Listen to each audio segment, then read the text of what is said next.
반갑습니다. 네. 저는 대구 동신교회에서 김효준 목사님하고 함께 몇 년간 사역을 같이 했었고, 목사님 먼저 배신하시고 나가는 바람에 혼자 교회를 잘 지키고 있습니다. 아침에 일부 예배 인도하기 위해서 제가 이 교회를 왔는데, 오면서 여러 가지 감정을 느끼면서 왔는데, 제일 먼저 많이 들었던 감정은 고향에 오는 느낌이었습니다. 무슨 고향에 오는 느낌인가? 제가 이 교회 출신도 아니고 그렇게 생각하실 수 있는데, 제가 그렇게 받은 이유가 있어요. 1992년도에 92년부터 96년까지 제가 여기 청암타운에 살았습니다. 그쯤 되면 이제 고향 같은 느낌이 되죠. 네. 제가 관음국민학교 1회 졸업생입니다. 일부보다 분위기는 조금 더 좋은 것 같아요. 칠곡중학교 나오고, 강북고등학교, 예전에 이제 배영고등학교에서 이름 바뀌면서 강북고등학교 1회. 이쯤 되면 사실 김효준 목사님보다 제가 여기 구석구석 더 잘합니다. 제 모교회는 영신교회와 같은 노에 소속되어 있는 대구 평안교회입니다. 태정교 옆에 있는 교회고, 부모님 아직 여전히 그곳에 섬기고 계시고, 저희 부모님 칠곡 삼지구에 계십니다. 그러니까 칠곡은 속된 표현으로 나와발입니다. 그래서 제가 이렇게 말씀드리는 것은 이방인으로 보지 마시고 같은 사람이다 생각해 주시면 좋겠습니다. 칠곡도 낯설지 않은데 영신교회도 낯설지 않습니다. 제가 섬기는 교회는 동신교회고, 여기는 영신교회고, 뭐 곳곳에 비슷비슷합니다. 너무 비슷해서 깜짝 놀랄 정도로 비슷하고, 2020년도 4월 25일 토요일이었죠. 김효준 목사님 위임 예배 때 제가 왔었습니다. 그때 이제 코로나가 너무 심해가지고, 코로나가 아니면 동신교회 교육자들 40명이 와가지고 축가를 해야 되는데, 그때는 다 오지 못하고 3명, 잘생긴 3명만 와가지고 축가를 했는데 제가 센터에서 했습니다. 그리고 작년 8월 10일 화요일이었는데, 김효준 목사님이 밑에 카페가 단장됐으니까 한번 와보라 해가지고 와서 팥빙수 먹고 갔습니다. 그런 추억이 있습니다. 귀한 목사님 모시고 또 이 교회가 든든히 세워져 가고, 또 외부적인 하드웨어만 이렇게 단장되는 것이 아니라 내부적으로 성도들이 신앙이 더 성숙하고 세련되어 가고, 그래서 지역사회뿐만 아니라 또 대구 지역을 환하게 비추고 있다는 소식이 저 수성구 만촌동까지 들리고 있습니다. 그 소식은 김효준 목사님께 들었습니다. 바라기는 복음으로 사람을 살리고 키우고 고치는 이 생명사역이 이 영신교회를 통해서 동신교회가 함께 대구 지역을 온전히 살릴 수 있는 귀한 교회 될 수 있기를 주의 이름으로 축원합니다. 1부 예배 마치고 장로님과 대화를 하면서 장로님 얼마나 목사님 칭찬을 하시는지, 그래서 좀 부러웠습니다. 부럽고, 장로님이 목사님을 칭찬하는 교회는 많지 않습니다. 그런데 이 교회는 복받은 교회다라고 생각하고요. 여러분 계속해서 이 교회를 든든히 세워줄 수 있기를 주의 이름으로 축원합니다. 여러분 하루에 몇 번 정도 웃으세요? 많이 웃습니까? 네. 얼마나 많이 웃는지 사람마다 다르겠죠? 아기들은, 갓난 아기들은 하루에 평균적으로 몇 번 웃을 것 같아요? 아기들은 뭐 애들마다 다 다르겠지만 평균적으로 한 400회 정도 웃는다고 합니다. 뭐 24시간의 절반은 눈 감고 자는 시간이니까, 눈 감고 자는 시간 제외하고를 계산해 보면 평균적으로 2분에 한 번꼴로 웃는답니다. 2분에 한 번꼴로. 애들은 그렇고, 35세 이상의 성인들은 얼마나 웃을까요? 여러분 얼마나 웃으세요?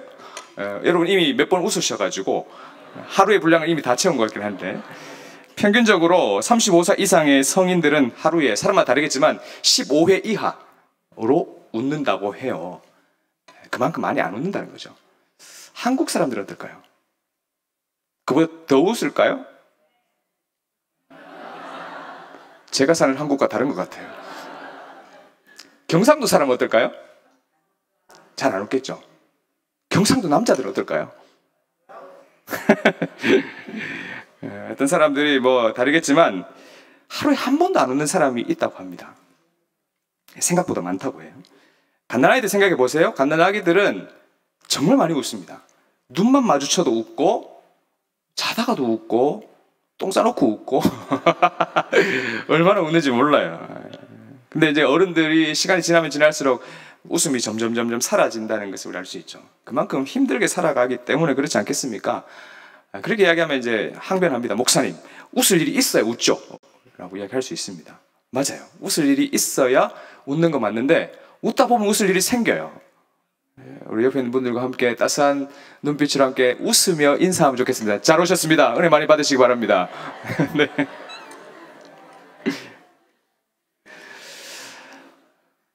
1부 예배 드리고 2부 예배 지금 진행하고 있는데 제 마음 가운데에 어떤 생각이 자꾸 드는가 하면 되게 편안해요. 김효진 목사님이 저한테 늘 이야기했거든요. 강단이 너무 편안하다. 그게 어떤 의미인지 이제 알겠습니다. 그래서 설교자가 편안하다는 것은 설교가 길어질 수 있다는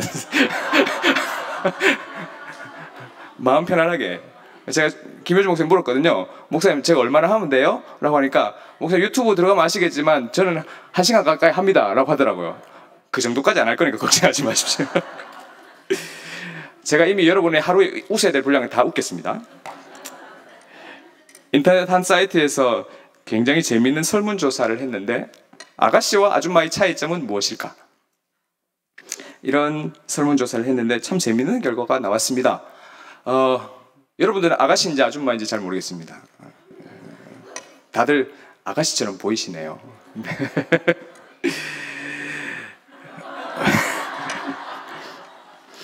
이러면 자꾸 시간이 길어집니다. 응답자의 절반 이상이 뭐라고 대답했는가 하면 아줌마는 배는 게 없다 라고 대답했어요. 왜? 배는 게 없다. 뭐가 그런지 모르겠는데 하여튼 배는 게 없대요. 두 번째 대답이 뭐였는가 하면 아줌마는 원더우먼처럼 용감하다. 아줌마는 되게 용감하다고 이야기를 했고, 세 번째로 이렇게 많은 대답을 했는 게 특별한 상황이에요. 지하철을 타고 갈 때에 자리가 났어요. 그때 아줌마와 아가씨가 명확하게 드러난다고 합니다. 아가씨는 그 자리에 내가 앉을까 말까를 고민하면서 옆에 사람 눈치를 보면서 내가 이걸 양보를 해야 되나 말아야 되나 막 이렇게 하면서 양보를 하거나, 아니면 양보할 사람이 없음에도 그냥 서서 가거나, 앉을 때도 조용히 앉습니다. 아줌마들은 어떻게 할까요? 경험이 있는 것 같아요. 내 앞자리가 아니고 저 앞자리인데도 불구하고 일단 가방을 던지고 달려갑니다. 달려가면서 딱 안고는 소리를 치죠. 형님 여기 자리 있습니다. 그래서 이거 부르고 막 그렇게 하는 것. 그렇게 하는데요. 그 외에도 다양한 재미있는 답변들이 있었어요. 한번 들어보십시오. 성희롱을 당하면 아가씨고 성희롱 하면 아줌마라고 대답하고, 얼굴이 얇으면 아가씨, 두꺼우면 아줌마, 목소리가 작으면 아가씨, 크면 아줌마, 팔뚝이 얇으면 아가씨, 굵으면 아줌마, 뭐 이 정도 됐고요. 햇빛이 비춰올 때, 햇빛이 비칠 때 이렇게 손바닥으로 이렇게 가리면 아가씨, 창모자 큰 거 있잖아요. 이렇게 쓰고 다니면 아줌마라고 하고, 하이힐을 신고도 뛸 수 있으면 아가씨, 운동화 신고도 못 뛰면 아줌마, 이렇게 되어 있습니다. 마지막으로 이런 설문조사의 내용을 듣고 재밌으면 아가씨, 화가 나면 아줌마. 여러분 다 아가씨 같네요. 네. 남자분이 대답을 하세요. 사랑하는 성도 여러분, 우리가 살아가는 세상이 재미있고 웃을 일이 많고 그러면 얼마나 좋겠습니까? 그죠? 살면서 재미있고 웃을 만한 기쁜 일들만 있으면 얼마나 좋겠습니까? 우리가 철없이 갓난아기 시절 그리고 어린 시절에는 재미있고 웃을 일이 참 많았어요. 정말 많았는데 세상이 점점 살면서 삶의 무게가 하나씩 더 주어지면서 그게 너무 버겁게 느껴지니까 웃음이 점점 사라지는 그런 모습을 발견할 수가 있습니다. 제가 몇몇 교회에서 지금도 그렇지만 행정목사 사역을 하고 있으니까요, 여러 가지 사역하는 것 중에 결혼식 순서지를 만들 때가 있거든요. 결혼식 순서지를 할 때 결혼 서약하는 서약문에 글귀가 있습니다. 뭐 조금씩 다르긴 하겠지만 일반적으로 거의 비슷해요. 거기에 보면 이렇게 되어 있습니다. 신랑 누구누구는 지금 옆에 서 있는 누구를 하나님과 이 모든 증인 앞에서 그대의 아내로 삼아 광야 같은 이 세상을 살아가는 동안 그 어떠한 경우에도 이 여자를 사랑하고 존중히 여기며 위로하고 순복하여 진실한 남편의 일정한 부부의 대의와 정조를 굳게 지킬 것을 확실히 서약합니까? 라고 물어요. 그러면 신랑은 군대 2등병 때보다 더 큰 목소리로 네! 라고 대답을 하죠. 인생에서 몇 안 되는 중요한 서약 중에 하나가 이 결혼 서약문인데, 그 결혼 서약문에도 보면 우리가 살고 있는 이 세상을 무엇이라고 비유하는가 하면 광야라고 비유를 하죠. 광야 같은 이 세상, 우리가 살고 있는 그 인생을 이끌어서 광야 같은 인생길, 이렇게 표현합니다. 왜 그럴까요? 그만큼 우리의 삶과 이 세상이 녹록지 않다는 거예요. 힘들고 어렵고 고달프다는 의미이겠죠.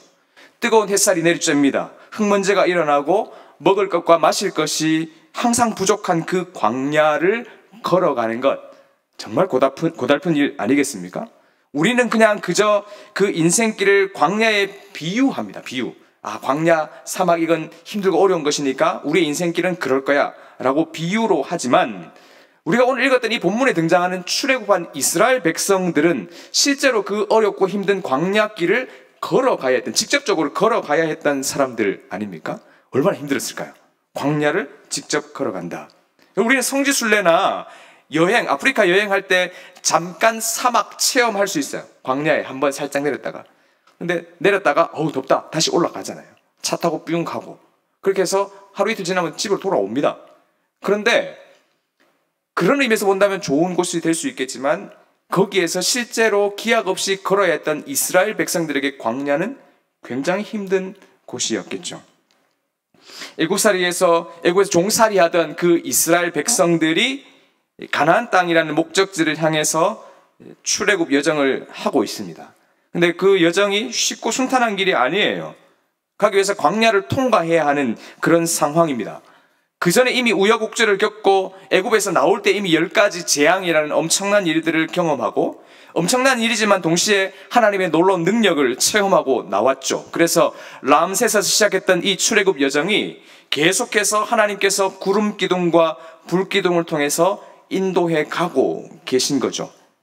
그럼에도 불구하고 이 이스라엘 백성들은 그들이 앞에서 당면하고 있는 홍해, 더 이상 나아갈 수 없는 홍해가 가로막고 있고, 그 뒤쪽에는 애국 군대가 철병거를 가지고 죽이려고 달려들고 있고, 앞으로 갈 수도 없고 뒤로 갈 수 없는 진퇴양난의 그 상황 아닙니까? 그때 하나님께서 어떤 방법을 쓰셨습니까? 상상할 수 없는, 인간적으로 도무지 상상할 수 없는 방법을 제시하시죠. 홍해를 갈라버립니다. 홍해를 딱 갈라가지고 그곳을 통해서 이스라엘 백성들이 건너가게 만드시죠. 성경에 자세하게 묘사가 되어 있습니다. 홍해가 갈라지는데 그냥 갈라지면 물기가 축축하고 펄이 되어 있는 진흙바닥이 아니에요. 마른 땅, 걸어가기에 너무 좋은 평평하고 마른 땅이 되니까 너무 좋은 거죠. 옆에는 물이 갈라져 있습니다. 홍해바다 딱 끊겨져 있는 거예요. 자연산 아쿠아리움이 딱 등장하는 겁니다. 유리창도 없고 그냥 자연산 아쿠아리움, 그 광경을 보면서, 물론 그거 볼 여유가 없죠. 왜냐하면 뒤에 쫓아오고 있으니까 빨리 가자 해가지고 막 건너요. 그래서 이스라엘 백성들이 다 건너고 애굽 군대가 막 쫓아와서 들어왔을 때 하나님은 기가 막히게 다시 닫아버려서 그 애굽 군대를 다 몰살시켜 버립니다. 여러분, 이것을 어떻게, 무엇으로 설명할 수 있습니까? 하나님의 기적, 하나님의 능력 이외에는 설명할 방법도 없습니다. 그 기적을 경험한 이스라엘 백성들이 어떻게 반응했는가 하면, 출애굽기 14장 31절 말씀 같이 한번 읽어보겠습니다. 시작.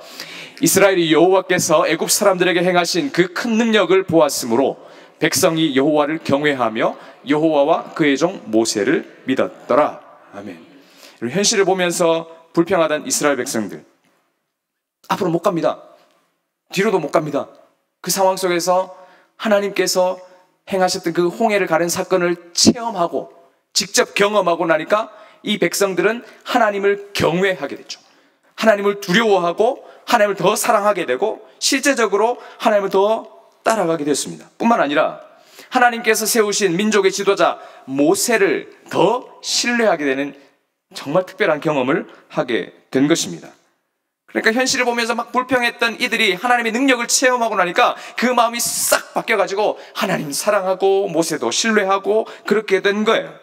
그렇게 놀라운 기적을 체험하고 나서 그 다음에 당면했던 그 광야, 수르광야, 이들이 이제 수르광야를 지나가게 된 겁니다. 수르광야 사진을 한번 보여주시죠. 사진을 보여주시면 이게 수르광야입니다. 여러분, 눈에 보이는 게 뭡니까? 파란 것은 하늘이요, 아래는 모래로다. 하늘과 모래밖에 없어요. 사막과 광야, 뭐 조금씩 성경에 등장하는 이 광야들이 조금씩 달라요. 그런데 수르 광야는 특징이 뭐냐면 모래가 엄청 많다는 거예요. 다른 광야에 비해서 모래가 훨씬 더 많고 아무것도 없어요. 정말 모래가 많아요. 근데 어떤 사람은 이걸 보고 아우 시야가 확 트이고 좋다 뭐 이렇게 그렇게 생각할 것이 아닙니다. 그 확 트인 곳에 여러분 한가운데 서 있다고 생각해 보십시오. 그러면 강렬하게 내리쬐는 그 태양빛, 시원하게 부는 모래바람이 눈을 때리고 온몸을 그렇게 하죠. 정말 황량합니다. 눈도 제대로 뜰 수 없고 따가운 햇살이 살을 막 타들어가는 것 같은 그곳이 수르 광야입니다. 그래도 데프리카처럼 습도는 없으니까 그늘에 가면 시원하겠죠. 사진에서 본 것처럼 그늘이 없어요. 나무가 없으니까 시원한 그늘이 없습니다. 그늘도 없을 뿐만 아니라 어디로 가야 뭐가 있는지, 종착지가 어딘지, 어디로 가면 이게 끝이 나는지 방향도 없고 내비게이션도 없습니다. 한없이 걸어가야만 하는 그 광야길 얼마나 힘들겠습니까? 광야가 어떤 것인지 조금 더 살펴보기를 바라는데요. 성경에서 보면 성경에서 이 광야라는 것은 보통 우리가 알고 있는 사막 이것과 거의 같은 말이라고 볼 수가 있습니다. 이 성경에서 이렇게 이 어떤 특정한 단어가 다른 본문에서는 어떻게 사용되고 있는지를 좀 살펴보면 그 성경적인 용례를 알 수가 있거든요. 근데 광야는 말 그대로 건조하고 사람이 살기 힘든 불모지와 같습니다. 그래서 구약성경에서는 이 광야를 부정적인 이미지로 많이 보는 경우가 많습니다. 해로운 짐승이 출몰하고 바람이 휘몰아치고 씨앗을 뿌릴 수도 없고 사람이 살지도 않고 위험과 고난과 죽음의 영역으로 묘사되는 곳, 그곳이 바로 광야라는 곳이에요. 물론 이 광야가 부정적인 의미만 있는 것은 아니에요. 나중에 조금 더 살펴보겠지만 광야에도 여전히 하나님은 계시거든요. 이걸 잘 생각해 볼 필요가 있습니다. 광야에 우리는 이것도 없고 저것도 없고 이것도 없고 저것도 없고 다 없는데 하나님이 함께 하시는 곳이에요. 그곳. 이스라엘 백성들을 그 광야로 인도하신 분은 누구냐? 하나님이시라는 거예요. 그러니까 그런 의미에서 본다면 광야 그 자체 현실적으로는 힘들고 어려운 곳이 맞지만 영적인 의미로 보면 하나님께서 인도하신 하나님의 임재가 있는 곳, 그래서 하나님께 더 집중할 수 있는 곳, 하나님의 보호하신 불기둥과 구름기둥으로 여기까지 인도하시고 보호하신 그 하나님의 임재, 그러니까 그곳은 단순히 부정적으로만 볼 필요는 없습니다. 그럼에도 불구하고 이 광야라는 것은 결혼 서약문에도 나와 있는 것처럼 부정적이고 힘들고 어렵고 그런 것의 대명사이면은 틀림이 없죠. 이스라엘 백성들이 그 수르 광야길을 3일 정도, 사흘 정도 이렇게 걷게 되었습니다. 근데 물이 없어요. 아까 사진으로 보셨던 것처럼 물이 없습니다. 모래와 하늘밖에 없죠. 그렇게 되니까 하루 이틀 3일이 되니까 이들이 이제 불평이 나오기 시작합니다. 그 모습이 오늘 우리가 읽은 본문에 기록된 거예요. 그럼 사람이 물을 마시지 못하면 어떻게 될까요? 사람마다 차이가 있겠지만 일반적으로 몸의 한 70% 이상이 이제 물로 되어 있지 않습니까? 인간의 몸이 체내에 물이 1% 정도만 부족하면 사람이 갈증을 느껴요. 아, 목마르다. 물 마시고 싶다.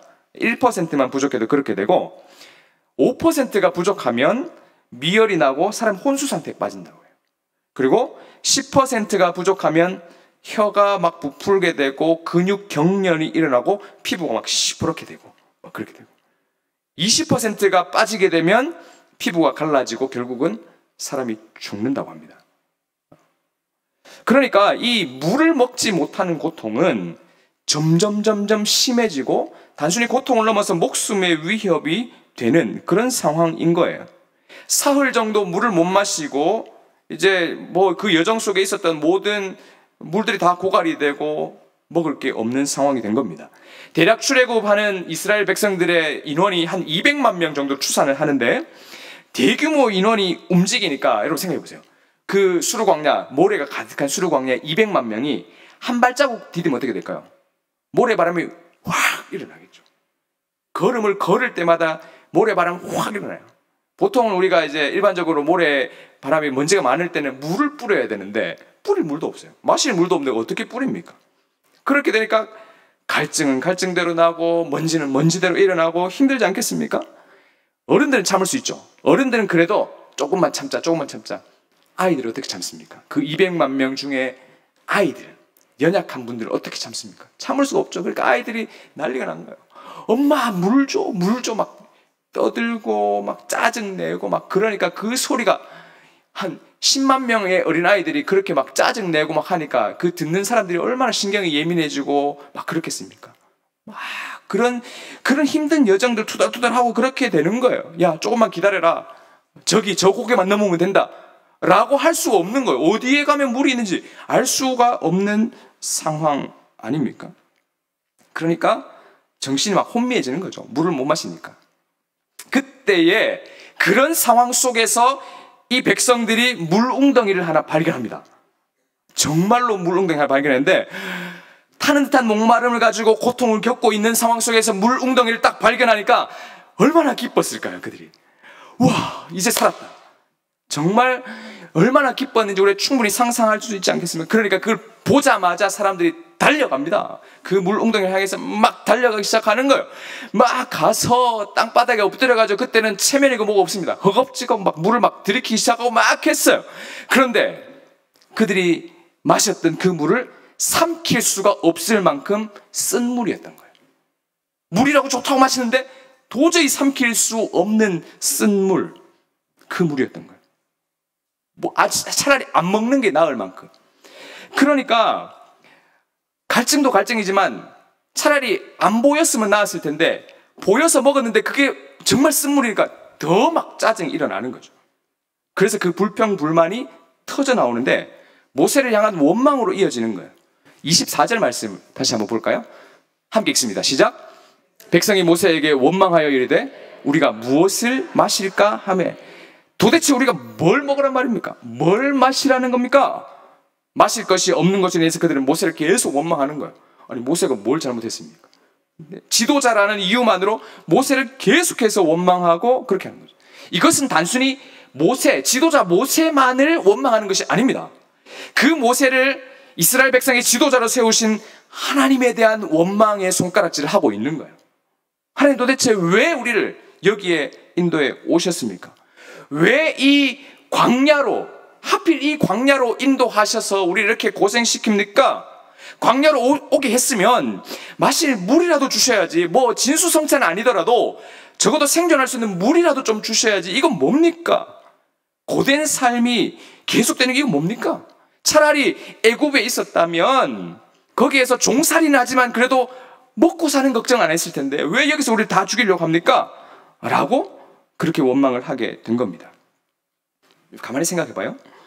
이스라엘 백성들의 입장에서 보면 충분히 이해가 되지만 그 이스라엘 백성들이 모세를 향해서 또 궁극적으로 하나님을 향해서 터뜨렸던 그 원망, 이게 과연 정당한 불평이고 정당한 원망이라고 할 수 있을까요?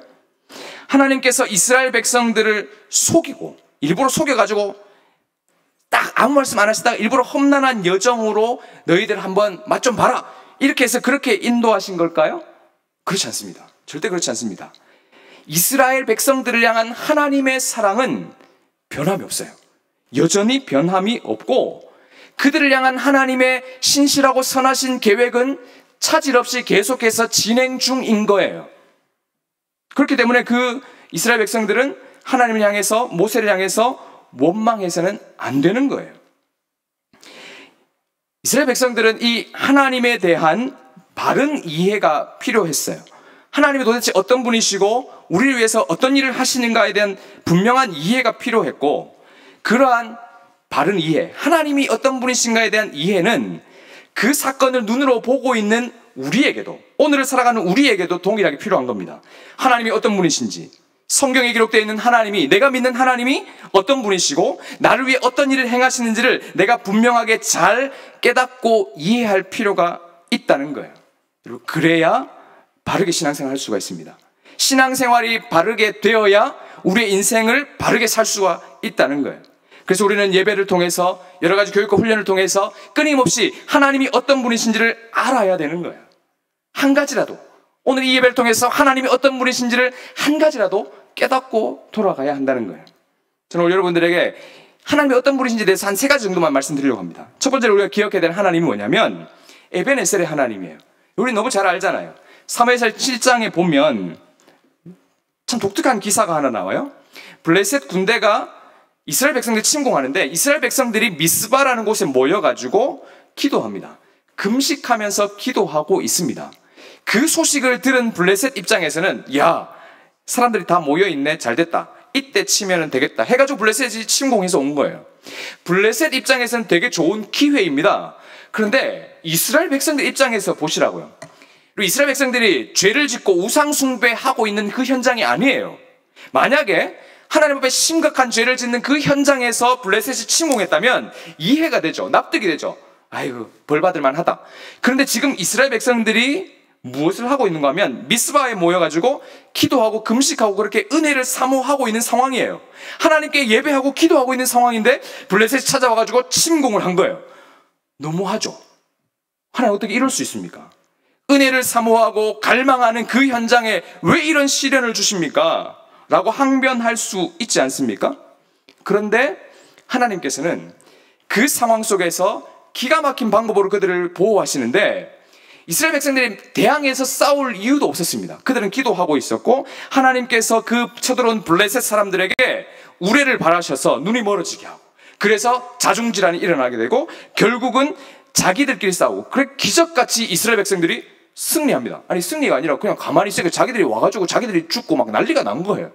그런 기적이 나타난 겁니다. 그 광경을 목격하고 사무엘이 미스바와 센 사이에 돌들을 가져와가지고 그 돌 이름을 에벤에셀이라고 그렇게 명명합니다. 그 에벤에셀의 뜻이 뭡니까? 여호와께서 여기까지 우리를 도우셨다. 여기까지 우리를 인도해 주셨다. 라는 뜻이잖아요. 하나님께서 지금까지 여기까지 인도해 주셨다라는 겁니다. 그 내용을 이해하고 오늘 우리가 읽은 이 본문을 다시 돌아와 보면 수르 광야에서 사흘길을 걸으면서 물을 얻지 못하고 마라에서 겨우 물을 찾았는데 그 물조차 쓴 물이어서 마시지 못하고 다 토해내어서 하나님께 원망이 터져 나왔습니다. 여러분 인간적으로 이해할 수 있죠. 하지만 적어도 그들은 그렇게 하면 안 됐습니다. 왜요? 얼마 전에 그들은 홍해를 마른 땅을 밟는 것처럼 건너온 경험을 했기 때문에 그 경험을 하고 나서 하나님을 더 경외하고 모세를 신뢰했다라는 성경의 기록처럼 그들은 하나님의 기적을 체험했잖아요. 그러면 어떤 상황이 와도 그 어떤 힘든 찾아와도 하나님께서 그들에게 가장 선한 길로 인도하신다는 믿음이 있어야 마땅했다는 거예요. 그런데 당장의 목마름과 당장의 현실적인 불편함 때문에 하나님을 원망했다는 거예요. 여러분 홍해가 갈라지고 건너는 그 기적을 체험하고 나서 그들이 이스라엘 백성을 크게 기뻐하며 찬양했던 내용이 출애굽기 15장에 기록되어 있어요. 여러분 홍해 사건만이 아니에요. 이스라엘 백성들을 잘 생각해 보면 출애굽 여정을 쭉 보면 10가지 재앙을 실제적으로 경험했잖아요. 그래서 애국 군대가 어떻게 멸망하는지 하나님께서 그 모든 상황 가운데 저들을 이스라엘 백성들 어떻게 살려 주셨는지 보호해 주셨는지 저들이 다 경험했단 말입니다. 그래서 하루가 바쁘게 하나님의 기적과 하나님의 인도하심을 경험한 세대, 그들의 조상들의 이야기를 들어도 그렇고 아버지 때 할아버지 때 이야기도 그렇고 자신들이 직접 경험한 것도 그렇고 하나님이 때에 따라 필요한 은혜와 기적들을 허락해 주셨는데 그들은 당장에 물 없는 것 때문에 불평했다는 거예요. 그러니까 물이 없어서 불평하는 그 광야의 중심에 있을 때에도 그들은 하나님을 향해서 원망하는 것이 아니라 여기까지 인도하신 하나님을 신뢰하는 믿음이 필요했던 거예요. 멀리 돌 필요도 없습니다. 성경 아니라 우리의 인생을 돌아봐도 마찬가지입니다. 여러분 한 사람도 예외 없이 우리는 힘든 인생을 살아갑니다. 맞죠? 제가 여러분에게 질문 하나 던지고 싶은 충동이 막 일어나는데 여기 계신 분 중에 내 인생은 힘든 것이 전혀 없었습니다 라고 하는 사람 손 들어보시라고 하면 아무도 없습니다. 제 아들이 둘이 있는데요. 둘째가 지금 초등학교 3학년인데 어릴 때 한 5살이면 4살, 5살 이때 이제 유치원도 아니고 어린이집 다닐 때였습니다. 우리가 생각해 보면 그 어린이집 다니는 애가 삶에 걱정이 있겠습니까? 근심 걱정이 있겠어요? 그냥 주는 밥 먹고 그냥 어린이집 갔다 와가지고 태권도 하면 갔다 오고 집에서 놀면 되잖아요. 뭐 빨래를 합니까? 공부를 합니까? 돈을 벌어옵니까? 아무것도 안 해요. 어느 날 태권도 학원을 갔다 오더니 힘들다 이렇게 이야기하는 거예요. 도대체 뭐가 힘드냐? 애나 어린이나 할 것 없이 남녀노소를 불문하고 우리는 다 힘든 시대를 살고 있습니다. 그렇지 않습니까? 우리 인생이 다 그래요. 그런데 순간순간 어렵고 힘든 시기도 있고 불평불만이 가득한 상황도 있었을 거예요. 아니면 지금도 그 상황 속에 있는 분이 있을 수 있습니다. 그 누구에게도 말할 수 없는 고난이 찾아온 경우도 있습니다. 그럼에도 불구하고 그때마다 잘 돌아보세요. 지금 생각해 보니까 그때 정말 죽을 것 같았는데 그 순간 지나고 보니까 어때요? 지나가죠. 하나님께서 인도해 주시죠. 여기까지. 그때 정말 내가 죽고 싶은 충동이 있을 만큼 힘들었는데 그때 죽지 않고 지금 예배 드리고 있죠. 하나님이 여기까지 인도해 주셨죠. 하나님이 여기까지 인도해 주셨다는 그 믿음 우리는 생각할 수 있지만 힘든 상황이 찾아오면 언제 하나님이 나를 인도했는지 모르겠다. 지금까지는 다 뻥이었던 것 같다. 하나님 안 계신 것 같다. 이렇게 이야기할 때가 얼마나 많이 있습니까? 여러분, 하나님이 우리에게 아무것도 안 주셔도 하나님 어떻게 저 사람에게는 이것도 주고 저것도 주고 저것도 주고 저것도 왜 나한테는 아무것도 안 줍니까? 그렇게 생각이 될 수도 있어도 하나님은 우리에게 예수 그리스도를 통해서 영원한 생명을 주신 것 그거 하나만으로도 우리는 하나님께 늘 감사해야 됩니다. 영원한 생명을 받았잖아요. 그러면 다른 것, 현실 속에서 조금 못 배운 것, 조금 덜 가진 것, 조금 어려운 것, 조금 불편한 것 이것 때문에 우리는 하나님을 원망하면 안 된다는 거예요. 이스라엘 백성들이 하나님께서 홍해를 가르시고 그들을 출애굽해서 인도하고 계신데 물 없는 것 때문에 당장 불평하고 있는 모습이 딱 그 모습이에요. 더 현실적으로 예를 들면 이런 겁니다. 어떤 사람이 정말 죽어가고 있어요. 다른 사람의 도움이 없으면 당장 여기서 죽을 것 같은 그런 상황 속에서 가가지고 내 힘을 다해서 그냥 지나칠 수도 있지만 내가 예수 믿는 양심에 어쩔 수 없이 가가지고 그를 보살펴주고 살려줬습니다. 살려줬어요. 힘든 상황에서 끄집어내가지고 했어요. 그러면 생명의 은인이잖아요. 그냥 방치했으면 이 사람이 죽었을 텐데 내가 살려줬잖아요. 힘을 내서 내가 애써서 살려줬잖아요. 그러면 여러분이 그 살아난 사람이라면 어떻게 반응해야 됩니까? 나를 살려준 사람한테 가가지고 정말 감사합니다. 제가 평생 동안 생명의 은인으로 제가 보답하며 살겠습니다. 이게 당연한 반응이죠. 근데 그 사람이 찾아와가지고 날 왜 살렸습니까? 당신이 나를 그렇게 끌고 와가지고 여기 끌켰잖아요. 와, 이렇게 원망한다고 생각해 보십시오. 얼마나 마음이 그렇겠어요. 하나님이 하나밖에 없는 아들 예수 그리스도를 이 땅에 보내주셔서 십자가에 죽이시면서까지 우리를 영원한 생명으로 인도해 주셨는데 내가 조금 못 배운 것, 못 가진 것, 덜 가진 것, 좀 덜 생긴 것 이런 것 때문에 불평한다면 하나님 얼마나 마음이 아플까요? 과거의 삶을 돌아보면서 우리를 향한 계획과 섭리 가운데 여기까지 인도해 주신 에베네셀의 하나님을 기억하면서 현재 우리에게 주어진 당면한 모든 상황을 다 이겨낼 수 있기를 주의 이름으로 축원합니다. 이게 에베네셀의 하나님이에요. 우리 이것을 기억할 필요가 있습니다. 두 번째로 기억할 될 하나님은 어떤 분이실까요? 임마누엘의 하나님입니다. 마태복음 1장 23절에 보면 이사야 선지자의 예언이 예수 그리스도의 나심을 통해서 성취되는 내용이 나와요. 이사야 7장에 보면 이런 예언이 나오죠. 보라, 처녀가 잉태하여 아들을 낳을 것이요 그의 이름을 임마누엘이라 하리라. 처녀가 잉태해서 아들을 낳았어요. 그래서 임마누엘이 된 거죠. 여러분, 임마누엘의 뜻이 뭡니까? 하나님이 우리와 함께 하신다. 과거에서 오늘 현재까지 여기까지 가장 선하고 좋은 길로 인도하시고 보호하시고 지키시고 여기까지 인도하신 그 에베네셀의 하나님이 지금도 여전히 우리와 함께 하시는 임마누엘의 하나님이신 줄 믿습니다. 여러분, 오늘 본문에 이스라엘이 처한 그 광야에서 물이 없어 죽을 것 같은 그 상황에서도 하나님은 여전히 그들과 함께 하셨습니다. 어떻게 그것을 알 수 있습니까? 물이 없다고 해서 물 안 준다고 해서 하나님이 그들을 버리신 게 아니에요. 하나님은 그들을 불기둥과 구름기둥으로 여전히 인도하고 계신 거예요. 그들은 계속해서 그 불기둥과 구름기둥을 보면서 눈으로 확인하면서도 망각하고 있는 거예요. 하나님은 이 구름기둥, 불기둥으로 이스라엘 백성들 내비게이션 없이 방황할 수밖에 없는 수르 광야에서 하나님이 가면, 불기둥과 구름기둥으로 가면 가게 하고 멈추면 서게 하고, 그래서 계속해서 인도하고 계신 거예요.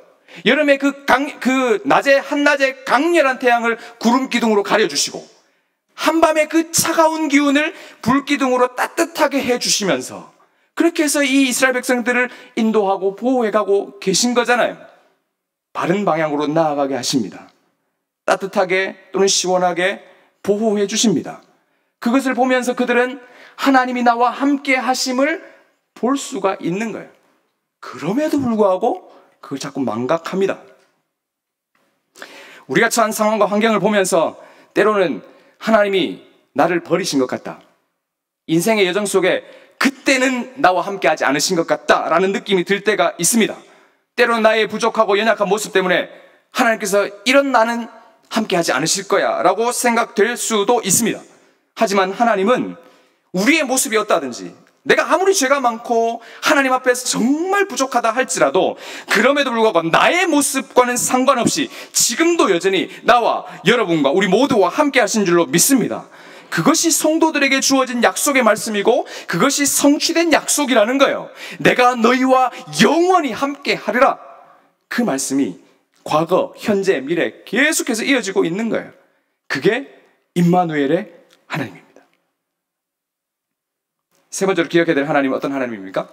이레의 하나님이에요. 창세기 22장에 보면 아브라함이 아들 이삭을 하나님께 번제로 바치는 그 장면이 나오잖아요. 이것은 하나님께서 아브라함에게 주신 특별한 시험입니다.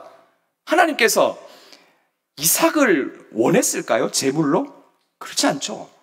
정말 하나밖에 없는, 가장 자기 생명보다 더 아끼고 사랑하는 그 아들 이삭조차도 하나님에게 바칠 수 있는가? 이것을 테스트하는 거예요. 근데 그 특별한 시험에서 아브라함은 보란 듯이 합격합니다. 하나님께서 번제를 드릴 양을 친히 준비해 주셨고, 만약에 하나님께서 명령하신 대로 이삭을 만약에 죽이게 된다면 그 이삭을 살리게 하실 것이다 라는 그 믿음 가지고 아브라함은 나아갔죠. 그때 죽이려 할 때 하나님이 막으시고 그에게 됐다, 넌 그 정도면 됐다. 그리고 번제로 바칠 그 양이 저기에 걸려가지고 있는 거예요. 하나님이 준비해 주신 거죠. 오늘 이스라엘 백성들에게, 이 본문에 나오는 이스라엘 백성들에게 이걸 어떻게 적용할 수 있습니까? 마라에서 물을 발견했는데 그게 쓴 물이었어요. 그러니까 불평이 터져 나왔죠. 그 이스라엘 백성들에게 하나님은요, 지도자 모세의 부르짖음을 들으시고 그에게 한 나무를 가리키십니다. 그래서 그 나무를 모세가 그걸 취해서 물에 던져요. 그럼 어떤 역사가 일어납니까? 그 쓴물이 단물이 된 거예요. 도무지 삼킬 수 없는 쓴물이 너무나도 맛있는 단물로 변화되는 기적을 경험한 거예요. 성경에 이런 말씀은 없습니다. 성경에 모세가 던졌던 그 나무에 특별한 정화 기능이 있었더라, 이런 말씀 없죠. 그냥 평범한 나무예요. 그 나무가 뭔지 중요하지 않습니다. 그게 소나무인지 뽕나무인지 그게 중요하지 않기 때문에 기록되지 않습니다. 그냥 하나님께서 명하신 그 옆에 있는 그 나무예요. 그냥 모세 옆에 있는 나무인데 그걸 잡아 던지니까 그렇게 된 거예요. 기적이 나타난 거예요. 그게 뭡니까? 하나님의 능력이고 하나님의 기적이라는 거죠. 그죠? 여러분, 이건 우리에게 주는 교훈점이 있습니다. 아무런 보잘것이 없고 그냥 평범한 인생이라 할지라도 하나님 손에 붙들리면 우리 모두가 기적과 같은 일을 나타낼 줄 믿습니다. 저는 여러분 모두가 다 하나님의 손에 붙들려서 하나님의 기적을 체험하고 많은 사람들의 기적을 증거하는 삶을 살 수 있기를 주의 이름으로 축원합니다. 이스라엘 백성들이 이 쓴물로 막 불평하고 원망했는데 하나님께서는 그 물을 단물로 바꾸어 주셨습니다. 여러분, 죽은 자도 살리시고 아무것도 없는 것에서 무엇인가를 만들어내시는 하나님께서 쓴물을 단물로 바꾸는 게 어렵겠습니까? 전혀 어려운 일 아니에요. 더욱이 이스라엘 백성들은요, 이 쓴물의 기적, 마라를 지나고 나서 엘림이라는 곳에 다다르게 됩니다. 27절 한번 보시죠. 그들이 엘림에 이르니 거기에 물샘 12과 종려나무 70그루가 있는지라. 거기서 그들이 그 물 곁에 장막을 치니라. 지나고 나니까 엘림이라는 곳에 도착했는데 거기에 가니까 물샘이 12이나 있는 거예요. 막 샘이 12개나 있고 종려나무가 이런 거. 여러분 생각해 보세요. 그냥 물만 있는 게 아니라 종려나무가 쫙 있으니까 운치가 있잖아요. 사막에 아까 보셨죠? 모래밖에 없는 거기에서 나무가 있고 물이 막 있고 하니까 얼마나 아름답습니까? 오아시스를 발견하게 된 거죠. 얼마나 멋진 광경입니까? 사흘 동안 먹지 못했어요. 쓴물 먹었어요. 불평했어요. 그런데 하나님께 인도하셔서 엘림이라는 곳에 당도했는데 딱 가니까 멋진 광경이 일어난 거죠. 여러분, 하나님은 우리를 항상 마라와 같이 고통스럽고 쓴 장소로만 인도하시는 분이 아니에요.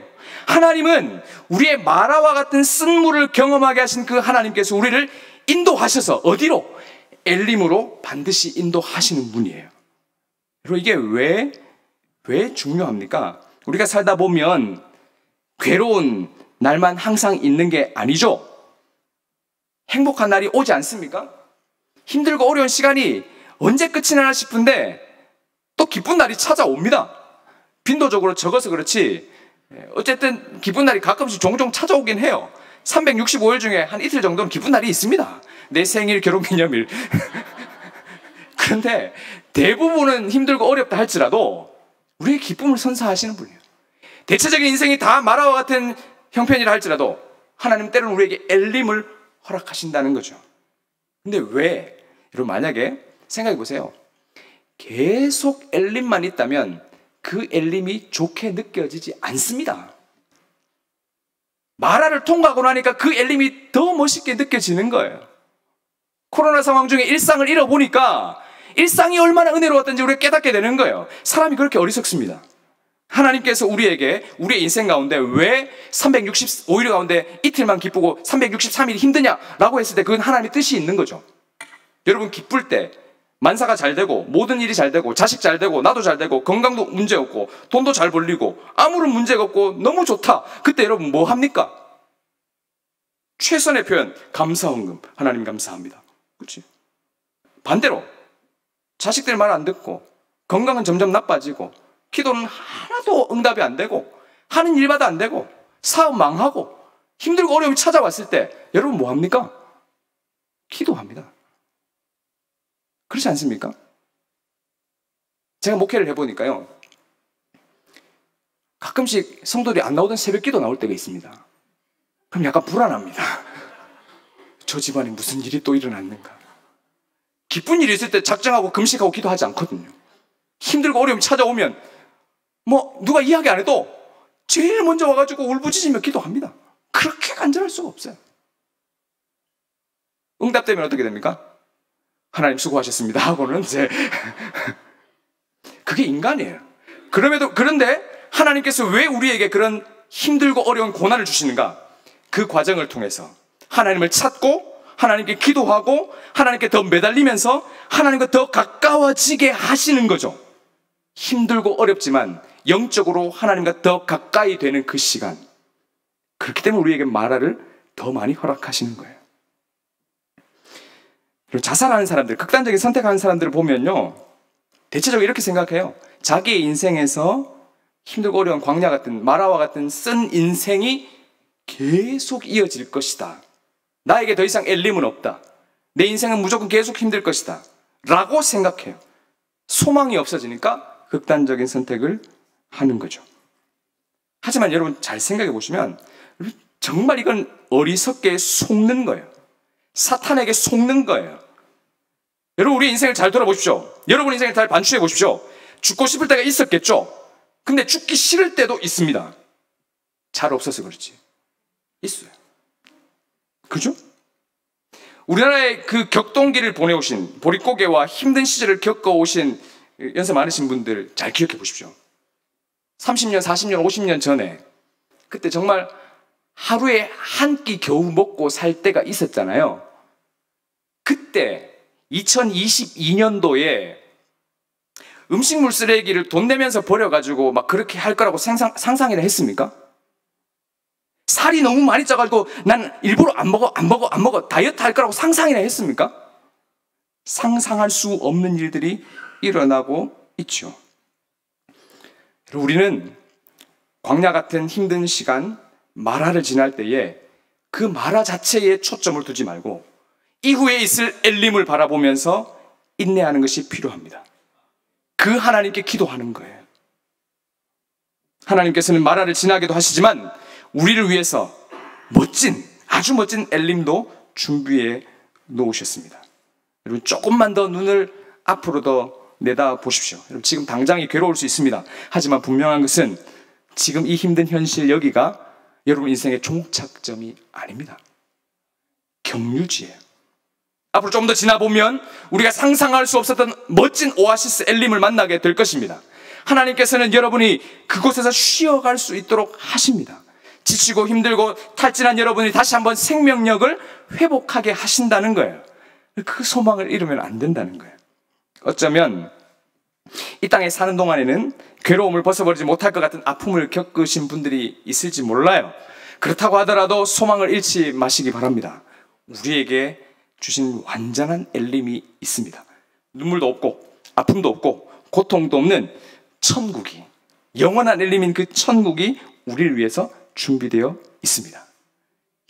어디를 돌아보아도 소망이라고는 발견할 수 없거든 저 천국에 대한 소망을 붙드시기 바랍니다. 이 천국에 대한 소망이 지금의 이 괴로운 인생을 이겨내게 하는 힘이 되는 거예요.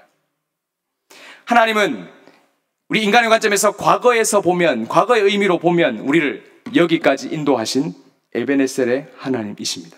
여기까지 우리를 인도하신 하나님.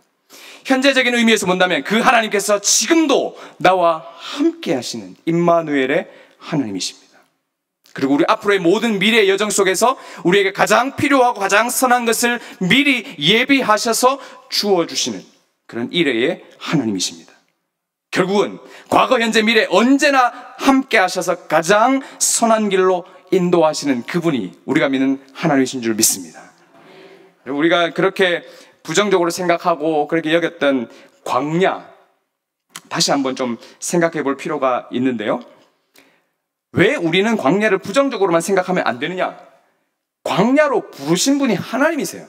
하나님은 선하신 분이에요. 선하신 하나님께서 하시는 모든 일들은 다 선한 거예요. 그러니까 하나님께서 광야를 인도하셨다, 그 자체는 선한 일입니다. 이 광야라는 것, 하지만 그럼에도 불구하고 아무리 그래도 광야를 좋아하는 사람은 없습니다. 그곳에 가면 은혜가 있지, 그 광야를 지나면 엘림이 찾아오지, 그렇게 해서 광야를 섣불리 선택한 사람은 없습니다. 광야라는 단어를 이제 히브리어 원어, 성경 원어인 히브리어 원어를 보면 미드바르라는 단어를 씁니다. 이게 히브리어인데요. 광야라는 단어가 그래요. 이 미드바르의 원어적인 의미를 찾아보면 어원이 어디에 있는가 하면 다바르라는 단어에서 찾아오는데, 이 다바르의 뜻이 뭐냐면 말하다, 명령하다, 약속하다라는 뜻이에요. 이 뜻을 가진 이 다바르의 접두어가 붙어가지고 이제 광야라는 미드바르라는 단어가 이렇게 형성이 되는데, 그 말은 결국 뭐냐면 이 미드바르라는 뜻은 이 다바르가 열매화되어서 구체적으로 현실적으로 나타나는 것, 이것을 의미하는 거예요. 다시 말하면 이 광야 미드바르라는 것은 하나님의 말씀, 하나님의 명령, 하나님의 약속이 열매로 실제가 되도록 만들어지는 곳, 이것이 광야라는 의미예요. 이 성경적인 의미가 그렇습니다. 단순히 모래바람이 일고 힘들고 어려운 그것만이 아니라 원어적인 뜻을 보면 하나님의 말씀과 명령과 언약이 실제로 성취되는 곳, 그것이 바로 광야라는 거예요. 하나님께서 이 광야에서 이스라엘 백성들을 버리시고 그들을 막 비참하게 만드는 것이 아니라는 거죠. 그럼 뭡니까? 그 광야에서 하나님의 말씀과 명령과 약속이 임하는 곳, 다시 말해서 하나님이 그곳에 친히 임재하시고 그들을 만나주시고 그들과 대화하시는 곳, 그곳이 바로 광야라는 거예요. 그러면 광야를 새롭게 봐야 됩니다. 하나님께서 인도하신 그 광야는 새롭게 다가와야 되는 거예요. 그렇기 때문에 황량한 그 사막 위에 펼쳐진 그 황폐한 환경, 광야라는 곳은 뒤집어 생각해 보면요, 하나님의 말씀이 있고 하나님의 명령, 하나님의 약속이 있는 은혜의 장소라는 거예요. 뒤집어 생각할 필요가 있습니다. 광야는 아까 사진으로 보셨지만 아무것도 없잖아요. 인간의 시선을 흐트릴 만한, 분산시킬 만한 것이 아무것도 없습니다. 그래서 그들의 시야에 들어오는 것은 불기둥과 구름기둥밖에 없어요. 그 말은 하나님의 인도하심과 보호하심을 계속해서 볼 수밖에 없는 구조. 그러니까 하나님께 집중할 수 있는 최적의 장소가 광야입니다. 어디로 내가 가야 할지 모르는 방황할 수밖에 없는 그 광야. 반대로 뒤집어 보면 그렇기 때문에 우리는 하나님의 인도하심만 쳐다볼 수밖에 없는 그런 곳이라는 거예요. 우리가 세상을 살아갈 때는 우리의 시선과 우리의 마음을 분산시킨 것이 너무 많습니다. 그죠? 재밌는 것도 너무 많고 교회 와서 말씀 듣는 것보다 다른 것 재밌는 게 너무 많아서 우리가 신앙생활 제대로 하기 어렵도록 만드는 것이 이 세상입니다. 그런데 광야는 재밌는 게 없어요. 광야에는 유튜브가 없습니다. 광야에는 TV도 없어요. 아무것도 없어요. 보이는 것은 아무것도 없습니다. 보이는 거 뭡니까? 눈에 보이는 것은 모래, 하늘, 불기둥, 구름기둥. 하나님밖에 없는 거예요. 그러니까 거기는 어떤 겁니까? 재미라고는 아무것도 없지만 반대로 이야기하면 내가 거룩하고 경건하게 살 수 있기에 가장 완벽한 장소가 광야입니다. 그 광야로 부르신 하나님께서 약속을 하셨는데 그 약속의 말씀을 보면 우리의 부정적인 시각을 조금 바꿀 수가 있어요. 신명기 32장 10절 같이 한번 읽어볼까요? 시작. 여호와께서 그를 황무지에서 짐승이 부르짖는 광야에서 만나시고 호위하시며 보호하시며 자기의 눈동자같이 지키셨도다. 아멘. 광야로 부르신 그 하나님께서는 그곳에서 그들을 만나주시죠. 말씀하시고 명령하시고 약속하심으로 그들을 만나주십니다. 뿐만 아니라 그들을 호위하시고 보호하시고 눈동자같이 지켜주시고 계속해서 인도하고 계신 것을 알 수가 있습니다. 하나님께서 그것 때문에 광야로 부르신 거예요. 근데 문제는 그 광야를 좋아하는 사람이 없다는 거예요. 누가 광야를, 제가 광야 가겠습니다. 아무도 없습니다. 제가 은혜 좀 덜 받아도 되니까 광야보다는 좀 평탄한 길로 좀 인도해 주시고 천국의 상급 좀 덜 받아도 되니까 저는 엘림만을 누리며 살게 해주시고 그렇게 살거든요. 그런데 아무리 긍정적인 의미를 찾아본다고 해도 애써 자원해서 그걸로 가는 사람이 없죠.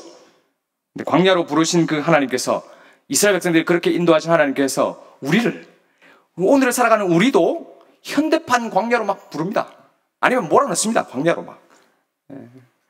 제때 좀 청년들이 제때 취업하고 자녀들이 좀 제때 시집 장가가고 시집 장가가면 제대로 좀 한두 해 지나면 또 애도 놓고 너무 자연스러운 일들이 잘 안 일어날 때가 있습니다. 왜 안 될까? 왜 안 될까? 이런 게 참 많이 있어요.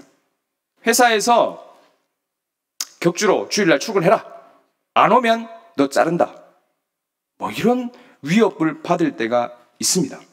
신앙생활 뭔가 좀 잘 해보려고 하면 우리를 방해하는 요소들이 참 많이 있습니다. 여러분 왜 우리를 그렇게 인도하실까요? 이스라엘 백성들이 기도할 그때에 블레셋이 쳐들어오게 하시고 우리가 뭔가 새롭게 마음을 새롭게 하고 성경을 읽으려고 기도하려고 노력하면 그 반대로 저항이 너무 심하게 찾아올 때가 있잖아요. 왜 그럴까요? 하나님은 왜 우리에게 그런 시련을 허락해 주실까요? 그것은 우리의 믿음이 진짜인지 가짜인지를 테스트하기 위한 것입니다. 하나님께서 이스라엘 백성들을 광야로 이끄시는 이유를 신명기 8장 2절에서 이렇게 말씀하거든요.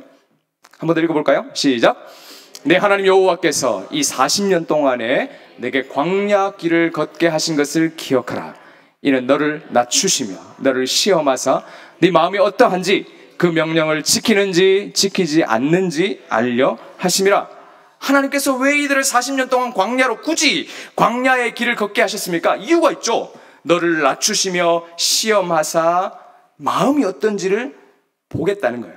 믿음이 진짜인지 가짜인지를 테스트하겠다는 겁니다. 그렇다고 해서 하나님은 우리를 괴롭게 만들어가지고 우리가 괴로워하는 그 모습 보면서 정말 좋다 이렇게 말씀하시는 분은 아니라는 겁니다. 단지 우리의 믿음이, 우리가 갖고 있는 그 믿음이 진짜인지 가짜인지를 확인하고 싶은 거예요. 여러분 스마트폰 다 갖고 계시죠? 스마트폰이 이게 새로운 폰이 출시될 때에 출시되기 전에 사람들에게 팔리기 전에 여러 가지로 이것이 튼튼한지 정말 괜찮은 제품인지를 확인하는 여러 가지 테스트를 하는데 그게 신뢰성 테스트라는 거예요. 스마트폰이 정말 얼마나 튼튼한지를 알아보기 위해서 뭐 1m에서 떨어뜨려 보기도 하고 10m에서 떨어뜨려 보기도 하고 어느 정도 높이에 떨어뜨려까지 견딜 수 있는지 편편한 곳에서, 거친 곳에서, 바위에서 떨어뜨려 봅니다. 그리고 하중에 얼마나 잘 견디는지를 알아보기 위해서 다양한 압력을 가해서 액정이 언제 깨지는지도 테스트를 합니다.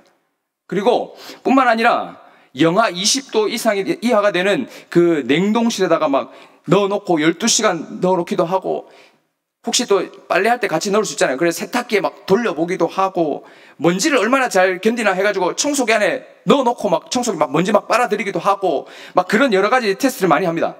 와인에 빠뜨리기도 하고, 물에 넣고 막 몇 시간 익기도 하고, 별별 일들을 다 합니다. 정말 스마트폰에게 못 쓸 짓을 다 하거든요. 그렇게 해서 어느 정도 될 때까지, 그래서 이 정도는 생활적인 것으로 이 정도는 감내해야 된다는데, 이게 안 되면 더 강하게 해서 최종적으로 시판을 하게 되는 겁니다. 여러분, 스마트폰처럼 하나님께서 우리도 그런 신뢰성 테스트를 하시는 거죠.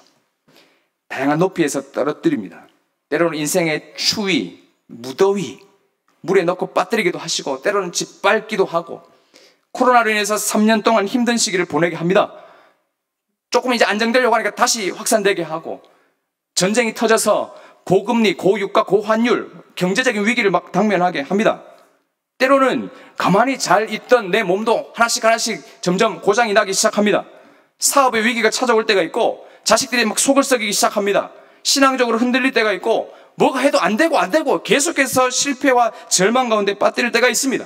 이런저런 어려움과 시련이 찾아옵니다. 내가 그렇다고 해서 신앙생활 제대로 안 한 게 아니에요. 열심히 하려고 새벽에도 기도하고, 금요일도 기도하고, 예배는 다 섬기고 다 했는데도 불구하고 자꾸 안 되고 시련이 찾아올 때가 있습니다. 왜 그럴까요? 하나님 그것을 통해서 우리의 믿음이 진짜인지 가짜인지, 불순물이 들어있는지 없는지, 순금인지 아닌지를 테스트하는 거예요. 그래서 그 과정들을 통해서 더 하나님을 더 집중하게 만드는 거예요. 그 과정을 통해서 극한적인 상황에서 하나님을 신뢰하는지를 테스트하는 겁니다. 이 설교를 준비하면서 들었던 생각 제목으로 표현했는데, 이 또한 지나갑니다. 힘들고 어려운 상황이 오죠. 그런데 지나갑니다. 성경에 보면 우리를 낮추시고 시험하사, 광야로 인도하신 것은 이 말을 잘 듣는지 않는지를 확인하기 위함이라 했잖아요. 그런데 성경에 보면 낮추시고 시험하사 마침내 복을 주신다는 거예요. 이게 있어야 합니다. 하나님은 우리에게 무지막지하게 낮추시고 시험하고, 낮추시고 시험하고, 또 낮추시고 더 시험하고, 낮추시고 시험하고, 낮추시고, 이런 분이 아니라는 거예요. 낮추시고 시험하사 마침내 복을 얻게 하시는 것입니다. 그래서 그들은 마라를 지나서 엘림에 도착하는 것이죠. 이스라엘 백성들이 있어서 광야는 경유지가 아니고 종착지가 아닙니다. 그들은 지나가는 겁니다. 그러니까 이 쓴물이 솟구치는 마라에서 항상 머물러 있어서는 안 된다는 거예요. 지나가는 장소예요. 그러니까 그 상황 속에서 하나님을 신뢰하느냐, 그걸 보는 거죠. 사랑하는 영신교회 성도 여러분, 우리가 살고 있는 이 세상, 말씀드렸지만 남녀노소가 모두가 다 힘들고 어려운 광야 같은 이 세상 아닙니까? 그 상황 때문에 불평하고 계십니까? 마라에서 겨우겨우 찾았던 물이 쓴 물이어서 도대체 하나님 어떻게 이럴 수 있습니까? 라고 불평하고 계신가요? 우리를 광야로 인도하신 분이 하나님이세요. 선하신 하나님께서 우리를 여기까지 인도하시고, 지금도 함께 하시고, 앞으로도 모든 것을 예비해 주시는 분이에요.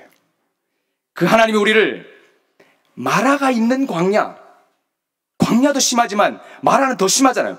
마라만 있는 광야가 아니라 우리를 마라를 지나서 엘림도 있는 광야로 우리를 인도하시는 분이시라는 것을 믿으시길 바랍니다. 이 땅과는 비교할 수 없는, 아픔도 슬픔도 눈물도 억울함도 불공평도 없는 그 영원한 천국, 완벽한 엘림인 천국을 예비하신 분이 우리가 믿는 하나님이시라는 것을 믿으시기를 바랍니다. 현재 내가 당하고 있는 고난, 현재의 고난은 장차 우리에게 주어질 영광과 감히 비교할 수 없다라는 이 사도 바울의 고백이 우리 모두의 고백이 될 수 있기를 주의 이름으로 축원합니다. 광야에서 우리에게 말씀하시고 명령하시고 약속하신 그 하나님을 온전하게 신뢰하는 자가 되셔서 광야에서 신뢰성 테스트를 통해 낮추시고 시험하사 마침내 복을 주시는 그 하나님과 늘 함께하는 삶을 살아갈 수 있기를 주님의 이름으로 축원합니다.